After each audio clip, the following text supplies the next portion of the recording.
Fala pessoal, estamos aqui com mais uma aula e hoje a gente vai falar sobre a força de atrito. Então, para começar, vamos só entender que existem dois tipos de atrito e a gente vai deixar bem claro aqui. O primeiro atrito é aquele atrito que quando a gente vai tentar empurrar alguma coisa, a gente não consegue. Então, porque a força de atrito, no caso, está impedindo o movimento. Então, quando a força de atrito, olha só, ela impede o movimento, espera um pouquinho, impede o movimento. Então vamos estudar o atrito estático, que vai ser o objetivo da aula de hoje. Só para deixar clara, a diferença do outro tipo de atrito é quando a gente consegue até tirar a coisa do lugar, mas se movimenta com uma dificuldade. Então essa dificuldadezinha é chamada, quando a coisa se move, é o atrito cinético, que a gente vai falar na próxima aula, ok? Mas hoje a gente vai focar aqui no atrito estático, ok? Vamos lá. Atrito é quando a gente pega duas superfícies e esfrega uma na outra, né? Seja propositalmente ou através do sem querer. Então, quando a gente faz isso, a gente percebe que existe uma certa resistência. De vez em quando a gente nem consegue fazer esse esfregar, né? Fazer isso, porque existe uma resistência entre as superfícies. Por isso que força de atrito em inglês até o nome é friction, que é de fricção. Então vamos lembrar, atrito é fricção. Qualquer fricção é atrito, ok?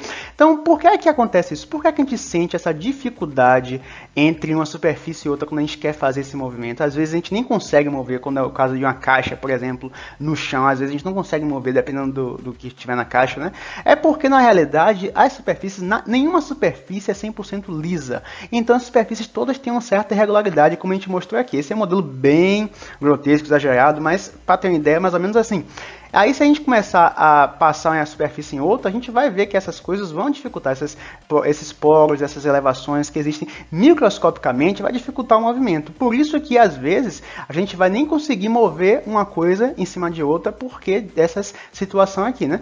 Agora, uma superfície e outra superfície, quando a gente analisa o movimento entre elas duas, a gente vai chegar em um coeficiente de atrito, que é um númerozinho. A gente representa o coeficiente de atrito pela letra grega μ. Se for coeficiente de atrito estático que a gente está estudando, será μ com Ezinho embaixo, né? O cinético tem um C. Esse coeficiente representa, né, como é que é, qual é a dificuldade de esfregar uma superfície em outra. E depende sempre do material das duas superfícies. Então não é algo que só uma superfície, não existe coeficiente de atrito do gelo, da madeira, do ouro, não. Depende de duas superfícies, como por exemplo, a gente tem aqui um exemplo, borracha e concreto, o coeficiente é 1. Vidro e vidro, o coeficiente é 0,94. Alumínio e aço, 0,47. Então, nós temos esses coeficientes que dependem das duas superfícies. Normalmente, nas questões, a gente vai ter esses dados já, ou vai ter que descobrir por meio de outros números, né? Dessa forma, o ponto alto é o quê? Esse coeficiente é muito importante. A gente pode dizer que a força de atrito depende, é diretamente proporcional a ele. Ou seja, se o coeficiente de atrito for muito grande, significa que é bem difícil de haver fricção. Então, a força de atrito vai ser maior também. Então, vamos lembrar disso aqui. A força de atrito é diretamente proporcional, depende do coeficiente de atrito. Vamos para a próxima parte. Outro ponto importante quando a gente for estudar a força de atrito é que existe outra coisa além do coeficiente de atrito que a gente tem que levar em conta. Vamos lá, primeira coisa que a gente tem que ver é que imagine a situação aqui em que esse cara está aplicando essa força F aqui, né, para a esquerda, e a gente consegue perceber que existe algumas forças aí atuando, tipo a força peso aqui, obviamente, e a reação aqui do peso aqui no chão, né, vai ser a força normal, e então vai ser essa força verde que está impedindo a caixa de se mover, obviamente é a força de atrito. Observem que nesse caso aqui eu coloquei a força de atrito, o mesmo tamanho da força aplicada, para mostrar que a força de atrito, que a força não foi suficiente para colocar a caixa para se mover, ou seja, ele está fazendo essa força e a caixa não está saindo do lugar. Ok? Vamos imaginar agora uma outra situação. Olha a mini pessoa aí agora, e mais uma vez tem algumas forças. A força normal aqui, tem a força peso aqui para baixo, a mesma força aqui que ele está aplicando, o mesmo módulo, né, por assim dizer, porém agora a força de atrito está bem menor. Então observe, nesse caso aqui ele conseguiria mover a caixa, conseguiria superar a força de atrito. Mas a minha questão é a seguinte: por que então dessa vez ele conseguiu? Obviamente porque a força de atrito é menor, mas por que a força de atrito ficou menor? Alguma relação com as outras forças? Bem, a gente pode perceber que realmente, nesse caso aqui, a caixa era maior e aqui a caixa era menor. E vamos lembrar qual é a força que representa a interação entre um corpo e uma superfície, tipo a caixa e o chão, não é a força normal? Bem, nesse caso aqui é normal, no caso de cima normal é bem maior do que no caso de baixo. Então isso nos leva a crer que a força de atrito estática também é proporcional à força normal. E a gente vai falar da normal, gente, não é do peso, da normal, porque depende da superfície de contato. Lembrando que o peso não depende da superfície, normal sim. Então tem que ser normal na nossa análise aí.